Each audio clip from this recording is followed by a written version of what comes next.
Hey everybody, welcome to Best in the West, the tournament that will let you decide through a bracket and daily voting which roller coaster is the real king of the western states. In this video, I'm going to explain how the tournament is set up and how you can participate, and give a recap of the winners and losers of round 1 voted by you, along with my personal vote on the best coaster in each matchup. And if you missed the first round, don't sweat it. Round 2 is where the difficult choices really start to show up, and it's not too late to join. So here's a quick breakdown first of how the tournament works.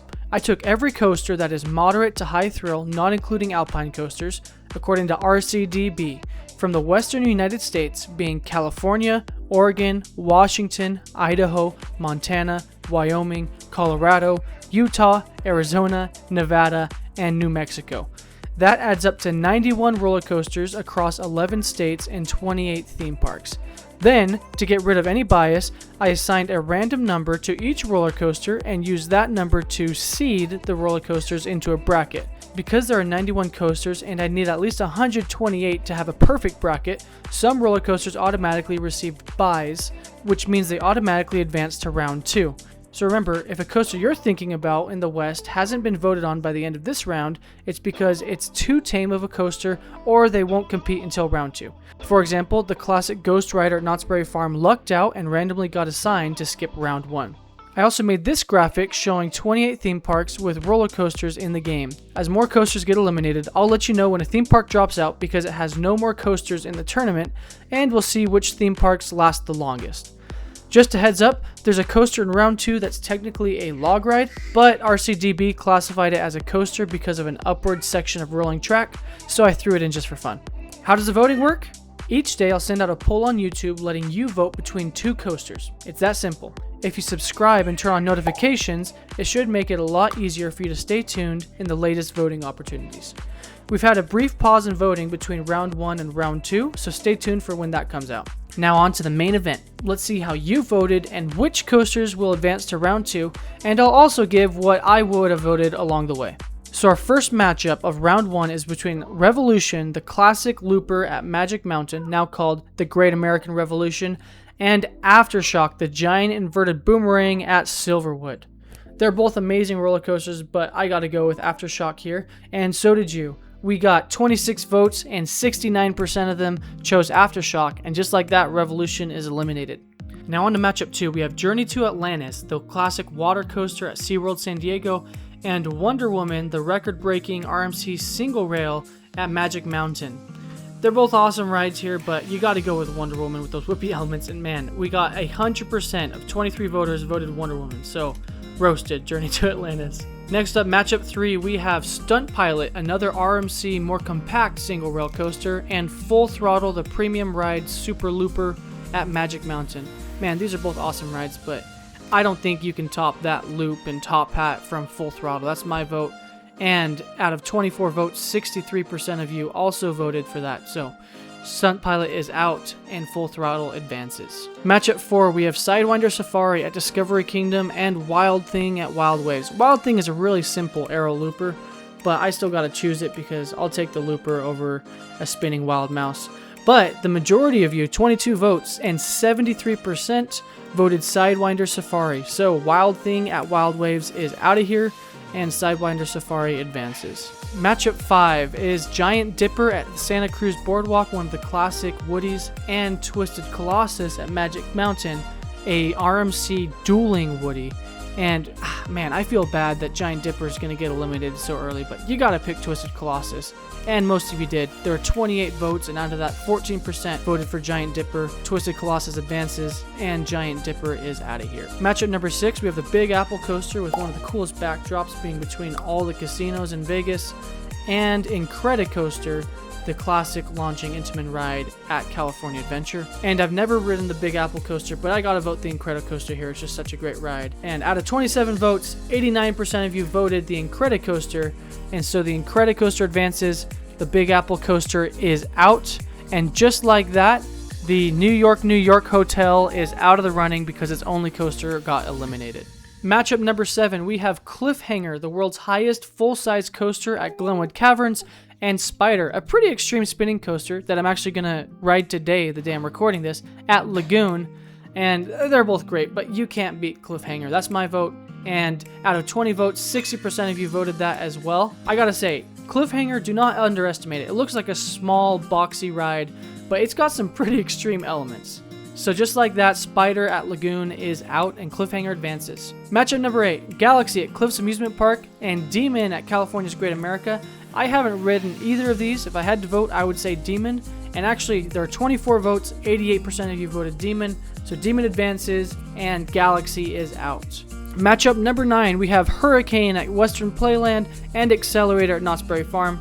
Both great rides, but how can you beat Xcelerator that easily? I'm choosing Xcelerator. There were 38 votes, 97% of you chose Xcelerator too. And Xcelerator advances, one of the best launches in the country, and Hurricane is out. Matchup number 10, Boomerang at Elitch Gardens and West Coast Racers at Magic Mountain. Obviously, I'm going to have to choose West Coast Racers over the Boomerang. 95% of you did as well out of 39 votes. I still can't believe 5% of you chose Boomerang, but I get it. That's your home park. You know, it's more classic to you. West Coast Racers advances. Boomerang is out. Matchup number 11, we have El Loco at Adventure Dome. This is like an extreme wild mouse that takes you beyond vertical and has inversions and everything. And Railblazer, one of the first RMC single rails at California's Great America. I rode the clone of this one, Wonder Woman's Golden Lasso Coaster in Fiesta, Texas, and it was wild. So I'm going to choose Railblazer. And 78% of you did as well. Railblazer advances, El Loco is out. Matchup number 12, Colossus Fire Dragon at Lagoon, a classic Schwarzkopf double looper, and Revenge of the Mummy, an awesome dark coaster at Universal Studios. I'm going to have to go with a classic looper coaster here, just based on thrill alone, and actually I was with the minority. It was a close one. 52% of you chose Revenge of the Mummy, so Revenge of the Mummy advances, and Fire Dragon at Lagoon is out. Matchup 13, we have Grizzly, the classic Woody at California's Great America, and Mind Eraser at Elitch Gardens. Okay, CM12 said Coughing Baby versus Coughing Baby. You know what? Go you. I'm going to have to say Grizzly because I'll take a classic Woody over a Vekoma SLC any day, and 71% of you agreed with me. Grizzly advances, Mind Eraser is out. Matchup 14, Boomerang at Discovery Kingdom, El Bandido at Western Playland. I haven't ridden either of these, but it's easy for me to say that I would take El Bandido over a Boomerang clone any day of the week. And actually, this one surprised me. Only 29% of you agreed with me, so 71% of you chose Boomerang. Boomerang advances, El Bandido is out, and just like that, every coaster at Western Playland has been eliminated, so Western Playland is out of the running. Matchup number 15, Tremors at Silverwood, the classic coaster that goes underground 4 times, and Desert Storm at Castles and Coasters. Really, their only extreme coasters, got a few fun loops and inversions and everything. I'm gonna have to say Tremors. It is just way too much of a classic to pass up. And 93% of you agreed with me. Desert Storm has been eliminated, and Tremors is advancing. Coyote Bravo said, Desert Storm got washed out, but I always gotta support the home park. I feel ya, I gotta agree. When you go to a coaster and ride it ever since you were a kid, you just gotta respect it. That's how I feel about Goliath at Magic Mountain. A lot of people trash Goliath, but I respect it because it was like one of the first extreme roller coasters I rode as a kid, so it's always awesome in my eyes. And just like that, Castles and Coasters lost its only coaster in the running, so Castles and Coasters is out. Matchup 16, we have Wild Chipmunk at the Lakeside Amusement Park and Medusa at Discovery Kingdom, the B&M floorless coaster. Coyote Bravo added that Wild Chipmunk has a way funnier name, so it gets his vote. Hey, I respect it. I'm gonna have to take that one over Wild Chipmunk. 85% of you agree with me. Medusa advances and Wild Chipmunk is out of there. Matchup 17 of round 1, Roller Coaster at Lagoon, actually the oldest roller coaster operating in Utah, and X2 at Magic Mountain, the Extreme 4D spinner. Roller coaster is a classic, but you just can't not choose X2 here. I'm going with X2, and 96% of you agree with me. X2 advances, roller coaster, I'm sorry. We honor your legacy, respect your elders, but you're out of there. Matchup 18, we have Tatsu, undoubtedly the best B&M flying coaster in America, and Matterhorn bobsleds, the awesome bobsled coaster in a mountain at Disneyland. These are both super fun. Like, Matterhorn bobsleds is way more fun than you'd expect as an adult, but you still gotta go with Tatsu. Like, it is just so awesome to be flying that pretzel loop. 90% of you agree with me. Tatsu, you advance. Matterhorn, better luck next time. Matchup 19, Adrenaline Peak at Oaks Amusement Park. One of those compact coasters that's got a vertical lift and a vertical drop. I'll be riding that one for the first time next month. And Electric Eel at SeaWorld San Diego, a Premier Rides launch coaster. And this is a really fun ride, but it's also a clone. And I think in this case, I give it a little less points for being a clone. So I choose Adrenaline Peak, but 64% of you chose Electric Eel. So I am wrong on this one. Adrenaline Peak is out of there. Sorry, Oaks Amusement Park. And Electric Eel advances. Just like that, Oaks has lost their only coaster in the running, so Oaks, I'm sorry, you are out of the running for now. Matchup 20, Coaster at Playland Canada. For context, I threw in some coasters like right on the border of Canada and Mexico. And Timberhawk at Wild Waves. I gotta give Timberhawk some love here, especially because it's closing forever in November. So that's my vote, and not enough love for Timberhawk. 46% only for Timberhawk, 54% for Coaster at Playland Canada. So Coaster advances, and Timberhawk, we're sorry, but you're out of there. Matchup 21, we have Half Pipe at Elitch Gardens and Joker, the RMC hybrid coaster at Discovery Kingdom. Obviously, Joker is the winner here. I chose that one. And 0% for Half Pipe, roasted. Half Pipe is out of there, and Joker advances. Getting close to the end here with matchup 22, we have Corkscrew, one of the first corkscrew roller coasters ever at Silverwood, and Defiance, the Gerstlauer Eurofighter on top of a mountain at Glenwood Caverns. Corkscrew's got a legacy, but I gotta vote Defiance. We have 47 votes, 91% of them voted Defiance, and I agree with you, Defiance advances, Corkscrew is out of here. And I just gotta add, Dreams to Reality commented, this is like comparing the value of gold to pyrite. There is no comparison.